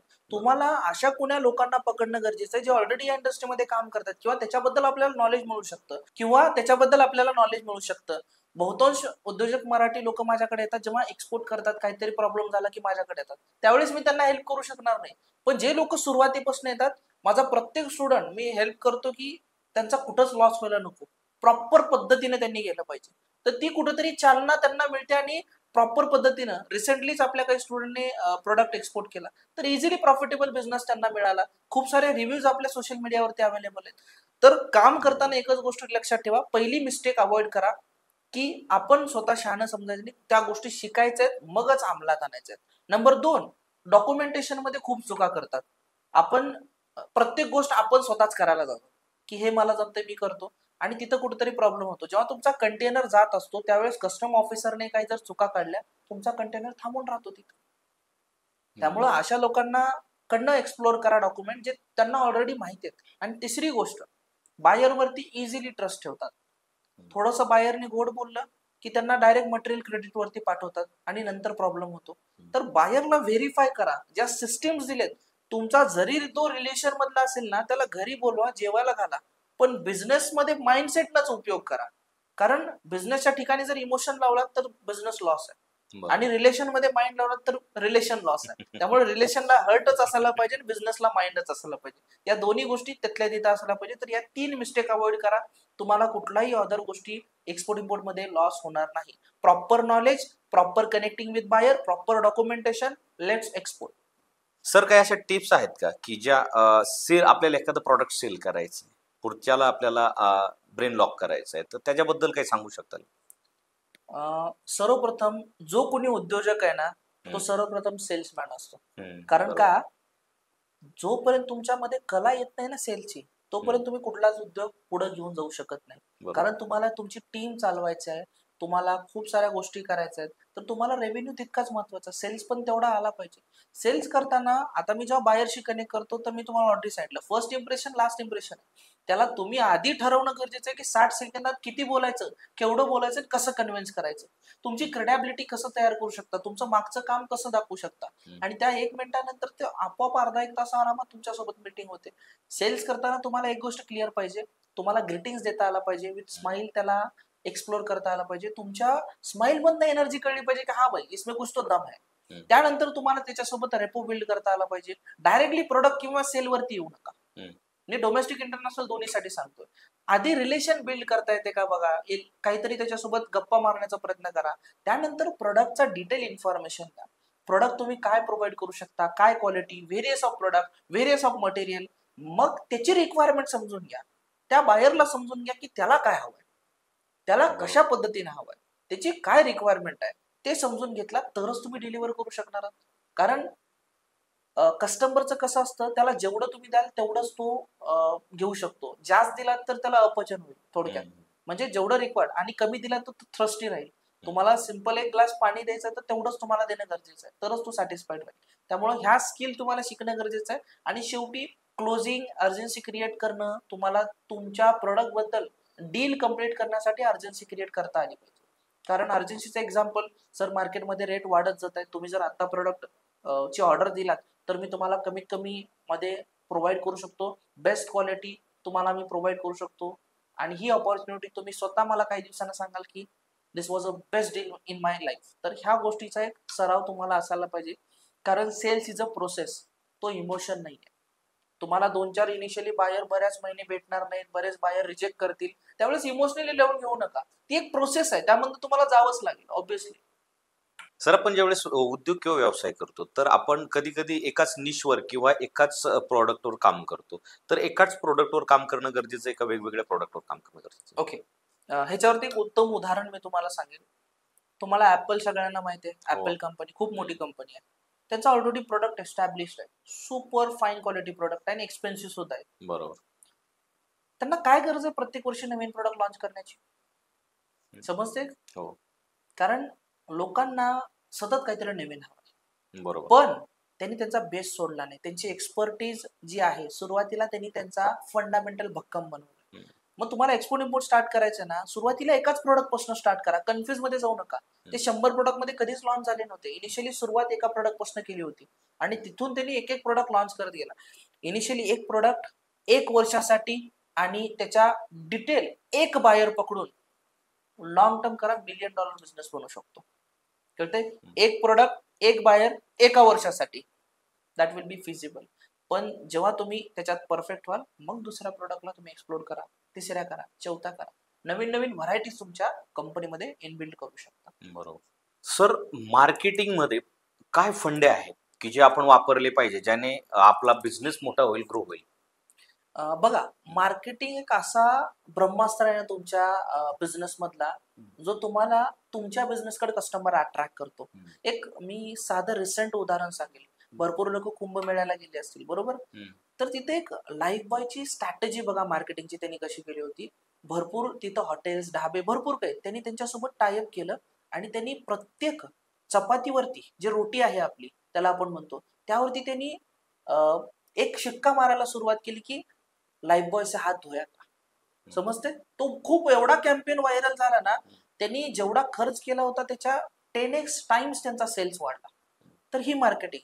दुसरं एक उदाहरण देईल, जे मिस्टर बिस्ट जे सगळ्यात मोठे मार्केटर आहेत ते सतत त्यांच्या ह्याच्यामध्ये सांगत असतात की जेव्हा तुम्ही कुठल्या गाडीनं जाताय आणि समोरून तुमच्या कुठली तरी एक गाय गेली, तुम्ही काय करता, इग्नोर करता, नॉर्मल गाय असेल म्हणून. पण त्याच वेळेस जर गुलाबी कलरची गाय गेली तर तुमचं फोकस त्याच्यावरती जातं. बरोबर. तर तुमच्या बिझनेसमध्ये सुद्धा मार्केटिंगचे काही फंडे तुम्हाला इम्प्लिमेंट करायचे जे लोकांना अट्रॅक्ट करतील. आता ऍज अ ट्रेनिंग सोशल मीडियावरती खूप सारे तुम्हाला असे मिळून जातील. तुम्ही चॅट जीपीटी वरून तुमचा रिसर्च करू शकता की तुमच्या प्रोडक्टला इतरांपेक्षा काय वेगळं दाखवताय, तुमच्या प्रोडक्टमध्ये काय युनिकनेस दाखवताय, जे कस्टमर इतरांकडनं तुमच्याकडे येतील. तर या काही फॅसिलिटीज तुम्हाला इम्प्लिमेंट करून मार्केटिंग करून व्यवस्थित पद्धतीने तुमचा सेल्स तुम्ही वाढवू शकता. अगदी बरोबर. सर, विशेषतः महाराष्ट्रातील लोकांसाठी कुठला असा पोर्ट आहेत किंवा कुठले पोर्ट आहेत की जिथपासून त्यांनी सुरुवात करायला त्यांना सोपं जाईल किंवा विशेष त्यांना काही त्यांना फॅसिलिटी मिळतील? बरोबर. लक्षात घ्या, बऱ्याच लोकांना जे महाराष्ट्रामध्ये आहेत, हम्म. एक आनंदाची बातमी सांगेल की त्यांना एक महाराष्ट्राच्या माथीला लाभलेला पोर्ट आहे ज्याचं नाव आहे JNPA, Jawaharlal Nehru port association. त्याचं आधीचं नाव JNPT होतं, जवाहरलाल नेहरू पोर्ट ट्रस्ट. त्या पोर्टवरनं लगभग जर तुम्ही म्हणला दिवसाचे 1,20,000 कंटेनर एक्सपोर्ट होतात आणि असे भारतात 150 पोर्ट आहेत. पण महाराष्ट्रामध्ये दुर्दैव हे आहे की बऱ्याच लोकांना ते माहिती नाही त्या पोर्ट बद्दल, ज्या पोर्टची 1989 ला स्थापना झाली. तर त्या पोर्टला जर तुम्ही इनिशियली महाराष्ट्रातनं काम सुरू करताय, मटेरियल आउटसोर्स करताय, तर तिथून नक्की काम सुरू करा. कारण आपल्या महाराष्ट्रातला पैसा आपल्याच व्यक्तीपर्यंत पोहोचेल आणि प्रत्येकाला त्याचा बेनिफिट होईल. सर, या व्यवसायात आता बऱ्याच लोकांना इंटरेस्ट वाढत चाललाय आणि नवीन येणाऱ्या व्यवसाय सुरू करू पाहणाऱ्या लोकांना तुम्ही काही टिप्स देऊ शकता का? ज्यांना स्टार्ट करायचंय, पहिलं तर पूर्णपणे नॉलेज घ्या, कुठूनही शिका परंतु शिका, एक्सप्लोर करा. ज्यांना वाटते की सर मला सुद्धा शिकायचं आहे आणि तुमच्याकडनं शिकायचं, तर आपले भरपूर काही फ्री वर्कशॉप असतात. डिस्क्रिप्शन मध्ये लिंक सुद्धा तुम्हाला मिळेल, तिथून तुम्ही कनेक्ट करा. 3 तास द्या तुमचे स्वतःचे. त्या 3 तासामध्ये तुम्हाला कळेल की खरंच मी करू शकतो का. तुम्हाला जर नाही वाटलं डोंट डू, पण जर वाटते तर सुरुवात करा. कळते. तर हा एक बेनिफिट आहे. त्याचबरोबर ऍज अ मी ऑथर सुद्धा आहे. बरेचसे तुम्हाला त्यामध्ये पॉइंट्स मिळतील ज्या मी स्वतः अनुभवलेत. बना इम्पोर्ट एक्सपोर्ट योद्धा हे माझं पुस्तक आहे, जे तुम्ही shubhamroy.com या वेबसाईटवरनं जाऊन घेऊ शकता. त्याला सुद्धा तुम्ही आचरामध्ये आणून खूप साऱ्या गोष्टी त्याच्याबद्दल शिकू शकता आणि नवीन नवीन गोष्टी लोकांकडनं एक्सप्लोर कराल, नवीन नवीन लोकांना भेटा ज्या इंडस्ट्रीमध्ये काम करतात. सर, तुम्ही अशी काही पुस्तकं सजेस्ट करू शकता का की ती लोकांना एक्सपोर्ट इम्पोर्ट व्यवसायातलं नॉलेज द्यायला मदत करतील? बघा, लक्षात घ्या, मी या इंडस्ट्रीमध्ये जेवढं काम केलं, आता 5 ते 6 वर्ष झाले मी या इंडस्ट्रीमध्ये आहे. मला माहिती होतं की हे प्रॉब्लेम लोक फेस करणार. त्यामुळं मी लगभग 1 वर्षाचा कालावधी देऊन जे पुस्तक लिहिलंय, जे मी स्वतः पब्लिश केले आणि ॲज अ ऑथर म्हणून सुद्धा काम करतोय, ज्याचं नाव तुम्हाला दिसेल, बना इम्पोर्ट एक्सपोर्ट योद्धा. हे पुस्तक तुम्हाला इंटरनॅशनल बिझनेस बद्दल आढावा देईल की आपण कसं काम सुरू केलं पाहिजे. या पुस्तकामध्ये बहुतांश गोष्टी तुम्हाला मिळून जातील ज्या तुम्हाला आवश्यक आहेत. पण मेनली हे पुस्तक वाचत असताना तुम्हाला व्यवस्थित पद्धतीनं स्पष्ट भाषेमध्ये वाचता येईल आणि तुम्हाला प्रत्येक गोष्ट, माझे विचार तुमच्यापर्यंत पोहोचतील आणि तुम्हाला नक्कीच महत्वपूर्ण ठरेल या इंडस्ट्रीमध्ये. अजून काही पुस्तकं मार्केटमध्ये आहेत का की जी तुम्ही सजेस्ट करू शकता? एक्सपोर्ट इम्पोर्ट बद्दल म्हणलात तर खूप सारे आहेत, परंतु महत्वाचा तुम्ही स्वतःच्या स्किलला डेव्हलप करण्यासाठी काही पुस्तकं यूज करा की ज्याप्रमाणे पॉवर ऑफ सबकॉन्शियस माइंड आहे, जे जोसेफ मोर्फे सरांचं आहे. तुम्ही तो तुमच्या माइंडला एक चालना देईल. सेकंड आहे थिंक अँड ग्रो रिच. तुम्ही रिच होण्यासाठी कसे तुमचे विचार असले पाहिजे त्याबद्दल तुम्ही काम करा. तुमच्या हॅबिट्सवरती काम करायचं आहे, तुमचा रुटीन सेट करायचं आहे, तर डू इट टुडे नावाचं पुस्तक आहे. तर हे 3 पुस्तकं तुमच्या लाईफमध्ये चेंज करतात, जे माझ्या ऍक्च्युअल एक्सपिरियन्स मधनं मी शेअर करतो. सर, मला एक सांगा की तुम्ही ह्या व्यवसायात एखादा व्हिडिओ असा सजेस्ट करू शकता का ज्याच्यापासून चांगलं मार्गदर्शन मिळतं आणि तुम्ही त्याच्यापासून काही शिकलेला आहात? या व्यवसायामध्ये तर मी तुम्हाला सजेस्ट करेल, पण आधी तुम्ही तुमच्या माइंडसेटला मॅनिफेस्ट करणं गरजेचं आहे. तुम्ही ठरवणं गरजेचं आहे की तुम्हाला जीवनाकडनं काय हवंय. तुम्हाला ठरवणं गरजेचं आहे की मी 2 वर्षानं कुठं असेल, मला आयुष्यात काय माझं मिशन आहे, माझा 130 करोड जनता असताना सुद्धा माझा जन्म का झालाय, ह्या गोष्टीचा मॅनिफेस्ट तुम्ही करणं गरजेचं आहे. तुम्हाला हवंय काय जीवनाकडनं हे तुम्ही मॅनिफेस्ट करण्यासाठी एक चांगला व्हिडिओ, जो स्वतः मी सुद्धा बऱ्याच वेळेस तो रिपीट बघत असतो, सिक्रेट ऑफ मनी किंवा लॉ ऑफ अट्रॅक्शन ज्याला आपण म्हणतो, हा तुम्हाला युट्यूब वरती सुद्धा मिळून जाईल. ज्यामध्ये एक संकल्पना आहे की तुम्ही जो विचार करताय, जे तुम्ही रेग्युलर वरती रोज दिवसातनं एकदा तरी त्याच्याबद्दल लिहिताय, तो विचार काही वर्षांनी तुमच्या जीवनामध्ये ऑटोमॅटिकली येईल. किंवा ती गोष्ट तुमच्या जीवनामध्ये ऑटोमॅटिकली येईल. थोडक्यात सांगायचा उद्देश सांगेल, याच्या मागे सायन्स आहे, कुठलाही इलॉजिकल गोष्ट नाहीये. सायन्स म्हणजे काय, आपला प्रत्येक बॉडी, आपला प्रत्येक पार्टिकल जर तुम्ही फिजिक्सद्वारे बघाल तर मायक्रोस्कोप खाली घेतल्यानंतर एक व्हायब्रेशन आहे प्रत्येकमध्ये. म्हणजे प्रोटॉन, न्यूट्रॉन, इलेक्ट्रॉन प्रत्येक बॉडीमध्ये आहेत, प्रत्येक पार्टमध्ये, आणि तो पार्ट कनेक्टेड नाहीये एकमेकांशी, तो सतत व्हायब्रेट होतोय. जेव्हा तुम्ही विचार करता तर ती तुमच्या बॉडीमधले व्हायब्रेशन्स युनिव्हर्स पर्यंत पोहोचतात आणि तुम्हाला जे हवंय ते तुमच्यापर्यंत येतं मॅनिफेस्टेशनमुळे. फक्त ते तुम्हाला करण्याची गरज आहे, जी त्याचा ऍक्च्युअल टाइम जर म्हणलात अफर्मेशन करण्याचा, अफर्मेशन बऱ्याच लोकांना माहिती नाही की कसं करायचं. आज मी या चॅनेल दरम्यान सांगेल की अफर्मेशन कसं केलं पाहिजे आणि आपल्याला हव्या त्या गोष्टी आपण जीवनात कसं मिळवू शकतो. सिंपल, संध्याकाळी 3 ते 5चा टाइम असतो, जो आपण त्याला, त्या टायमिंग मध्ये तुम्ही जेव्हा उठाल तेव्हा तुम्ही पेन हातामध्ये घ्यायचंय आणि तुमचे जे काही स्वप्न आहेत किंवा ज्या काही गोष्टी तुम्हाला आयुष्यात करायच्या आहेत ते करंट वर्तमान काळामध्ये करताय असं लिहा. म्हणजे मला इम्पोर्ट एक्सपोर्टचा बिझनेस स्टार्ट करायचा आहे, मी 10 लाख रुपये कमवतोय महिन्याला, मी करोड रुपये कमवतोय वर्षाला, हे मॅनिफेस्ट करायचं, तुम्हाला लिहायचंय आणि वारंवार ते करायचं, जेणेकरून व्हायब्रेशन्स तुमचे पोहोचतात आणि कालांतराने तुम्हाला लक्षात येईल की एक एक गोल कम्प्लीट होत जातात. माझी जर डायरी आज मी काढली 2022 पासून मी या गोष्टी करतो, तर मलाच कधी कधी शॉक होतो की ज्या गोष्टी मी डिझाईन केल्यात त्याप्रमाणे माझ्यासोबत गोष्टी घडतात. म्हणजे जीवनाला जगायचं का काटायचं हे तुम्ही ठरवा. एक पॉझिटिव्ह माइंडसेट तयार होतो. तर मंडळी, आज आपल्या सत्ता या व्यासपीठावर सन्माननीय शुभम रोडे सर आले आणि त्यांनी आपल्याला इम्पोर्ट एक्सपोर्ट या व्यवसायाबद्दल बहुमूल्य असं मार्गदर्शन केलं आणि माहिती दिली. त्याबद्दल मी सत्ता या कुटुंबाच्या वतीने त्यांचे खूप खूप आभार मानतो आणि आपणही अमूल्य असा वेळ रसग्रहण करण्यासाठी दिला त्याबद्दल आपल्या सर्वांचेही आभार मानतो. रोडे सरांना मी पुढील वाटचालीसाठी खूप खूप शुभेच्छा देतो. भेटूया एका नव्या विषयावर एका नव्या पाहुण्यांबरोबर. भेटत राहू, बोलत राहू. तर मंडळी, अजूनही चॅनलला सबस्क्राईब केलं नसेल तर सबस्क्राईब करून घ्या आणि बेल आयकॉन दाबायला विसरू नका, म्हणजे येणारा एपिसोड तुमच्यापर्यंत पोहोचेल. आणि आवडलेला एपिसोड जवळच्या व्यक्तीपर्यंत तुम्ही शेअर करा. सर्वांना माझा जय महाराष्ट्र.